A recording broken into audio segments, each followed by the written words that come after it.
ChatGTP can really change productivity, enhance what you're doing if you understand how to put the right input commands to get the right output. Usually the first question they ask is, how can I sell more of my thing? This is a thing. People come to me all the time looking for the magic outreach script, the magic sales script.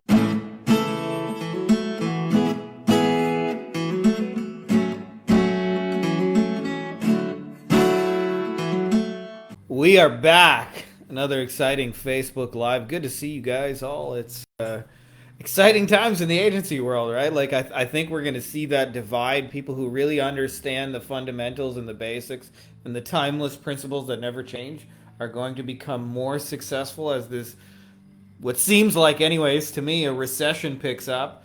And those who are looking for the magic fix and the quick solution and the magic outreach script and things that don't really exist will find it harder and harder as things seem to get more challenging. Couple of quick announcements before we get rocking and rolling. Thing number one is just want to let you guys know I plan on doing some deeper stuff to show you guys some of the more advanced stuff with ChatGTP. I'm bringing on the legend Justin Brook. I had actually planned to do it last week, but our man Justin wasn't feeling super well, so we're going to do it this Thursday. And I just want you guys, more than anything, to be ahead of the curve, because I think there's just an element where ChatGTP can really change productivity, enhance what you're doing if you understand how to put the right input commands to get the right output. So we're going to be sharing some more of that stuff because I want you guys to be ahead of the curve. I don't consider myself an expert on ChatGTP, even though we're using it in our agency for a couple of different things, especially like outputting content and things related to that. But having said that, I don't think anybody really is at this point. So I'm just going to bring on as many cool people that can show you guys how you can use ChatGTP and other AI tools to enhance your productivity. So I'm going to do some more on that as well. I decided to open up 10 spots this year in the mastermind just because you guys are the fucking coolest. I love you guys. It's been amazing. I love seeing the changes and transformations that come through it. I think we've had 4 of those filled up since the new year started, and I haven't even really talked about it. So once those remaining 6-ish spots or whatever are taken, then I'm just going to do a waiting list. I'd love to do more with you guys for real. Like, this is so much fun to me, but at the same time, I got 3 kids. It is what it is. I only have so much time in a day. And so, we got to spend it with the kids at the beach, all that cool stuff. So that's that. If you guys are interested, I got a new video I shot that has details on what we're doing, how we're doing it, why we're doing it, all that kind of stuff. As always, you can watch it on your own time, your own terms. Other than that, let's get into the good stuff. Ladies and gentlemen, boys and girls, children of all ages, Frankie Finn proudly brings to you our weekly Q&A. For those of you guys who watch 90s wrestling, you will get that reference and laugh your ass off. Our man Don Felix is up first. Don Felix says, have you ever thought about building a list of businesses running Google ads but not showing in the maps so you can sell them SEO services? I've been thinking of offering this as a service, niche targeted custom sales prospecting list. Do you think it's something that is worth paying for? Why focuses on businesses running Google ads, willingness to get new leads daily? They understand the value of search traffic, eager to spend money on lead generation. Some are not ranking in Google Maps, probably wasting money on ads right now. Do you think that building such a niche targeted sales prospecting list for SEO agencies, consultants is a service worth paying for? Yes, although I will say, Don Felix, the thing I would caution you, there are a few tools that can gather that already, such as Coldlytics. Now, but what you touched on is a much deeper idea. When I have people that are usually coming to me trying to grow and scale and get clients in an agency and become a bigger version of what they are, and it represents typically like a sales and marketing challenge, usually the first question they ask is, how can I sell more of my thing? And the quality of your life is usually typically determined by the quality of the questions. I'm not saying that is a bad question. Inherently, we have all asked it at some point, self included. I've asked, how do I sell more of my thing? But What I'm saying is that bad outcomes come out of that because you'll get stuck in thinking it's about you. There's a question I think that comes before that, which I think is infinitely more important, and that is, who is buying that thing? So one example that I give of how important the shoe buyer's concept is, if you really, really understand this, most people sell their stuff to people who would never, ever, ever fucking buy. So I always use the analogy, if you're thinking about your product or service like a pair of shoes, is what we logically do is we try and sell our services to businesses who are barefoot, who logically need shoes. What's up, my man Cole? When instead we want to sell to a business that has a closet full of shoes. Now, this is counterintuitive because if you see a business with 200 pairs of shoes, you think they don't need what I do. And if you see somebody barefoot, you'll think they do. And it's really actually the opposite because all the struggles are in the implementation side of it. Now, why I make this point is to understand that right here are marketing, business, development books. Most of you guys are in that circle. You read these kind of books. We are buyers of that kind of thing. So if you're selling a marketing book or a business book or a personal growth or development, you're going to have a lot of success selling it to people like me. On the contrary, if you sell it to my brother does not buy books, doesn't read them. In fact, even like entertainment books, I don't think my brother reads. And so you can make the best offer in the world and it's going to fall on deaf ears because he's simply the wrong type of prospect.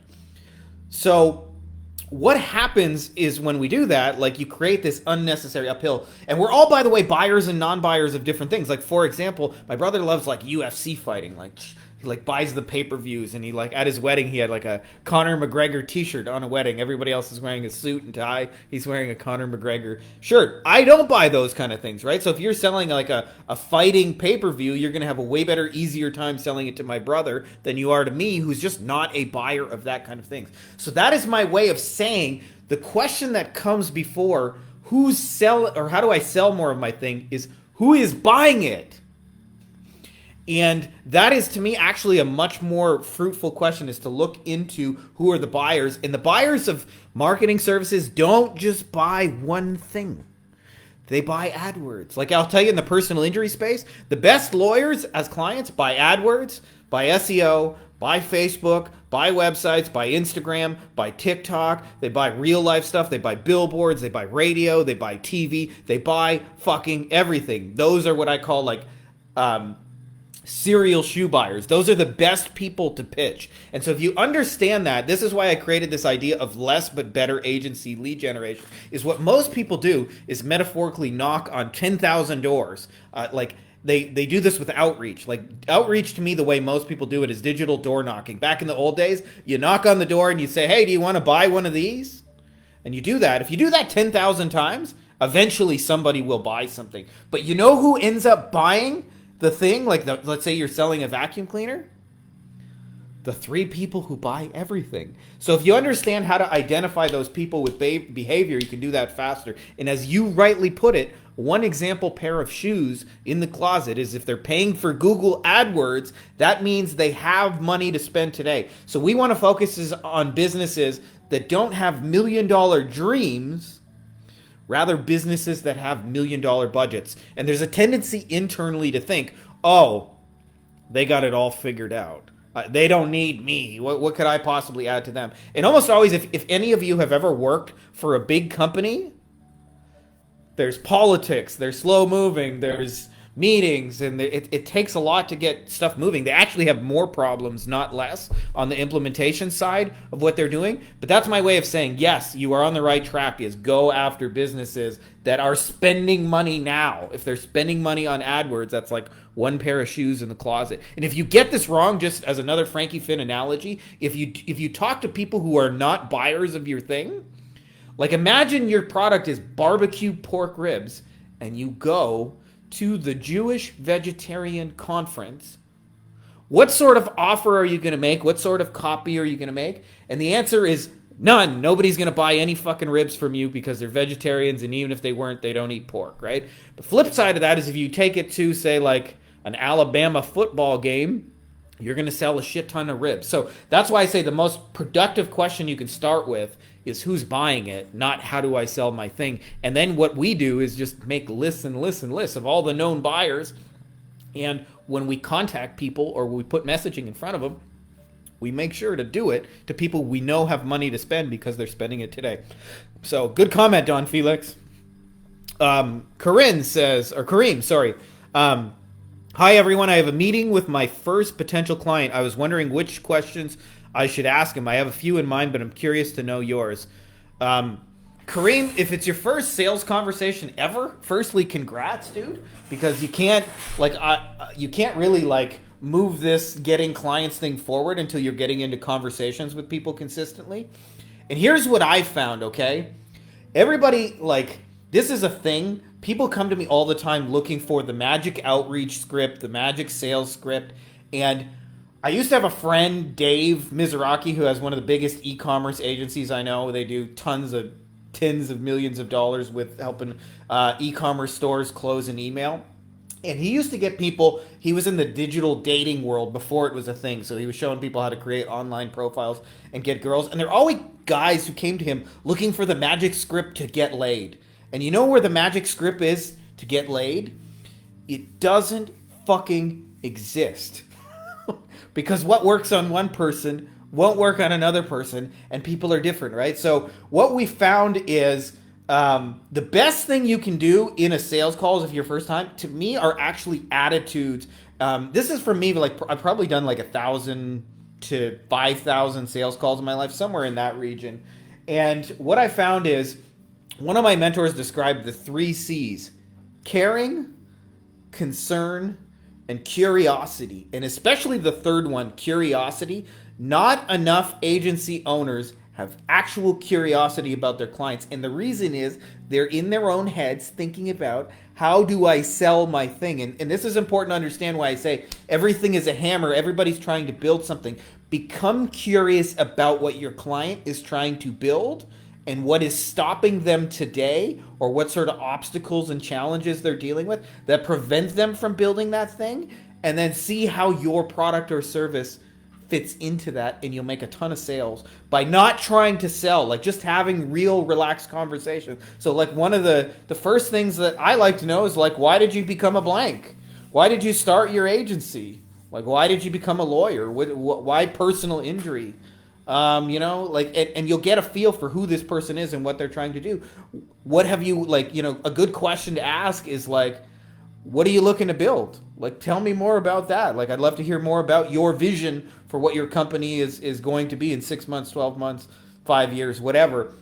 And understand that the more you can just have relaxed conversations with people about what they're trying to build, real selling, in my opinion, is asking the right questions. It is not talking. It is not all the things that people think it is. It is asking a question and shutting the fuck up and listening. And so the more you can show up with good questions, and the good questions come from, everybody's looking for what's the magic question, but it depends what they say. And real questioning comes from curiosity. I see this all the time where somebody says, hey, we're trying to get up to 7 figures, and the person is trying so hard to sell their thing that they immediately jump in and say, well, I know how to get you to 7 figures and beyond with our 1, 2, 3 ABC super awesome mega system, right? If you do that, you'll just kill sales. But if you say, okay, well, tell me about that 7-figure dream. What are you guys doing? How do you see that? How many people? Tell me, become curious about your fucking clients, and you'll sell more shit without even trying. And then at the end of that, just sincerely and honestly look, can I help them get closer to that dream? And how would my product or service fit in? And you just tell people the fucking truth. I know that there's a brand of marketing and selling that is dishonest, and so people think you have to do this and be insincere and fake. But I think the best way to do it is actually being real and authentic and truthfully telling people whether or not you can help them, which is largely based on understanding who they are and what the fuck they're trying to do. So if you do that, you'll just have better sales calls. Having said that, we do have scripts that can help you do that. If you're interested, just send me a message and I will send you a copy of that script. Anybody else who's interested in getting scripts, we do have sales scripts. My favorite one to use is a guy named Connell, who's a friend of mine. And when he started using this new script, they closed 12 in a row of his first sales. I mean, and so like, obviously he didn't close the 13th one, but that's a hell of a start when you got a new script, and it's just following that format I mentioned. Like, where are you now? Where are you trying to go? What's stopping you in the middle? And then sincerely seeing how your stuff would fit in there. So I hope that's helpful, Kareem. Justin says, do we have any VSL script writers and slide designers in the group, or can refer me to someone? That name, Justin, in my experience, is a guy named John, with no H, Jon, Benson, Benson. I used to actually, before we did the Loom videos, this was about 5 or 6 years ago, I want to say maybe even 7 years ago, I tried selling some of our agency services through the old school VSL things that were working on ClickBank. We found we were actually able to sell our stuff through VSLs, through things like that. They aren't as effective, at least in our industry, as the Loom videos. But having said that, there's like a 5-step format he does where at first you give people a pattern interrupt, something they don't expect in the video. Like, hey, I'm John here, and this is a fish. And in the next 5 minutes, I'm going to show you how this fish is going to get you 20 agency booked appointments, right? Like, that's a little bit of a pattern interrupt. Then he has what he calls the nightmare story, where you tell your backstory of how you came to figure out this thing. Then there's like the paradigm shift. And I'm doing this from memory, so I may be off. I believe they use proof elements and then the offer. But check out John Benson, because originally he was actually the creator of the VSL, and they were doing this on ClickBank selling info products. And I think he had 5 or 6 of the top 10 info products. I don't think you're going to learn more about VSLs than somebody who actually came up with it. He's got a little YouTube channel, by the way, where he gives it all away. Hardly anybody follows it, even though it's awesome and he's amazing. So if you're interested in selling through VSLs, John Benson's the guy to follow. Adam, who leverages pre-recorded video-based client onboarding? If so, what software do you use? Adam, we just either use Loom, or we do in our agency, I should say first, we use either Loom or YouTube, just like upload it to a page and make the video unlisted. Having said that, there is a prerequisite to being able to get your stuff to like convert, to be useful to people, like if you're onboarding and you're doing it automatically. And that prerequisite thing number one is you have to have a tight niche where it makes sense, because you're saying the same things over and over and over and over and over. So if you're doing custom work and each client is a little bit different, like an onboarding video won't make sense. But having said that, like if I get a personal injury lawyer and the next 3 steps are the same every time, then I just put that in a video and it's going to make sense no matter what. And you can do it as a benefit where you say, hey, we put together this little video to walk you through exactly what you'll need to get set up with us, blah, blah, blah. And it's the same for everybody. And we just wanted to make it easier so you could see the steps in front of you in the instruction, rather than us having to set up a meeting and waste your time and that kind of stuff. So you position it as a benefit to the end client. But having said that, like the tools are pretty simple. It's either just Loom or YouTube unlisted embedded in a page. Will Wilson, my man, says marketing equals science plus empathy. There's an awesome Dan Kennedy quote to your point there, Will, where he says, marketing is psychology and math. And that's really it. And it's really true. Like there's the behavioral psychology, understanding why we make decisions and our biases and beliefs and how to play into that. And then it's math, right? Like if you're spending $1 on ads and you're getting $2 on a customer, that's good math, right? So you want to keep doing that over and over. But that's basically marketing in a nutshell, dude. You got it, my man. Amir says, any advice on how to sign your first client? Amir, I'm going to get on my soapbox, give you a nice little rant here. I'll tell you the 2 biggest, or probably the 3 biggest reasons people don't sign their first client easily, effortlessly, and all of that. Reason number 1 is because most people are like afraid of rejection, is they do a bunch of fucking busy work that I call rearranging the sock drawer. And this is not accusatory, because I did the same things in those stages, but I'd like update my website like for the 450th time and check my logo. And only 2 people in existence knew my website exists. My mom and my other web design friend. And no prospects were looking at it, but somehow I felt the need to update my website. So people do a lot of things to avoid the simple truth that you must get in front of clients and have real fucking buying conversations. There is no other way to do that. Secondly, is I see a lot of people have what I call like an undefined niche. And so what happens is they don't even know who they're talking to or where those people are. They'll just say like any business owner. Where do I find a business owner who wants to spend on AdWords? And it's too big of a question. It's much easier to deal with small kind of like meaningful specifics. And then the third reason, and this is probably the biggest reason most people have a hard time getting their first client, is they believe in events and not processes, and it causes them to look for the magic script. So I have a mentor who describes this. Imagine like your goal is to meet a lady and to sleep together, right? I'm going a little slimy for you guys, but I just want to make an analogy so you can follow the point. Is imagine you go out on 4 dates with this girl and you guys meet and you click, and on date 4, you wear a blue shirt and you guys end up sleeping together and having sex. Well, if you believe in events, you're going to say, well, obviously the blue shirt is what sealed it. So let's always wear a fucking blue shirt and always use a blue shirt. And this is the magic script and let's use it over and over. And the truth is that it was a process that arrived at that outcome, such as like you went on a first date, you went on a second date, you probably had some laughs, you had some fun, you texted each other. There was a whole thing that led up to that seduction, and it wasn't just the blue shirt. And so if you understand that, not enough people understand that you just have to get in front of fucking prospects and like practice it and fucking do it over and over and be process committed on that.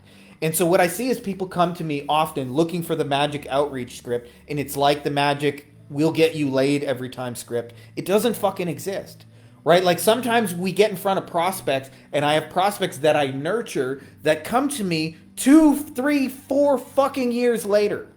And some of them are ready to go today. I actually had a guy who signed up for our shit. I just looked in my inbox, and he was there like 5 minutes before and signed up. But you have to understand, we're building real relationships here.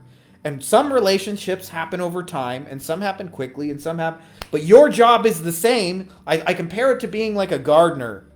Okay, so like less sleazy analogy. As a gardener, some of your plants flower in 3 days. Some of them take 3 months, and some of them take 3 years. But at the end of the day, you got one job. Take the fucking weeds out and pour the water on. And do that over and over and over and over and over. And so the best thing you can do is identify a group of people that you want to serve, figure out who these people are, and get in front of them fucking religiously like your life depends on it, whether that's through content or whether that's through outreach. And I'll tell you my personal favorite way to do it. This is a hack so you guys can do it way more efficiently and sign 10, 20, 30, 40 clients at once if you want.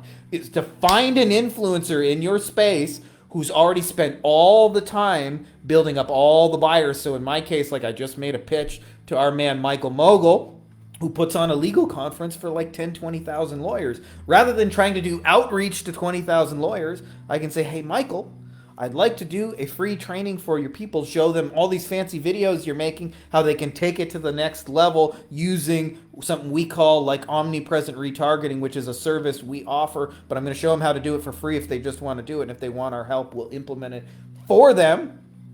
And effectively, I can knock on 10,000 doors at once and bring 10, 20, 30, 40 clients to me in a single adventure. So understand that like the people in your audience are already gathering. And if you identify what I call the ringleader, the head honcho of that community or group or organization, and you just work on connecting with them and adding real value. That's the other thing is people forget, like if you're going to make people buy stuff, you usually have to give real value first.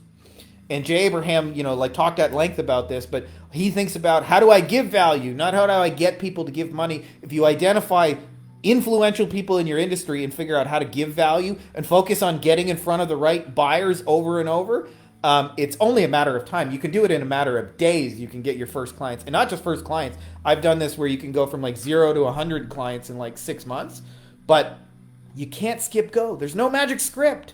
And the other thing is, if you're afraid of rejection, one of the best things I found for that is Stop making yeses meaningful and stop making nos meaningful. Because people are doing what they want to do for their own selfish reasons, regardless of you. They're buying your service because it helps them achieve something they want, and they're not buying it because it doesn't fit into their life plans, whatever, at the time. But it's not about you at all. And so, like, don't personalize the yeses, don't personalize the nos, and you'll handle the rejection better.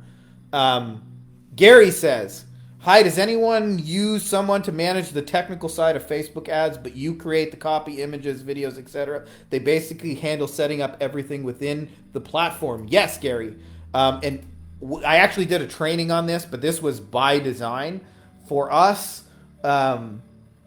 which is kind of funny, by the way. I've been banned on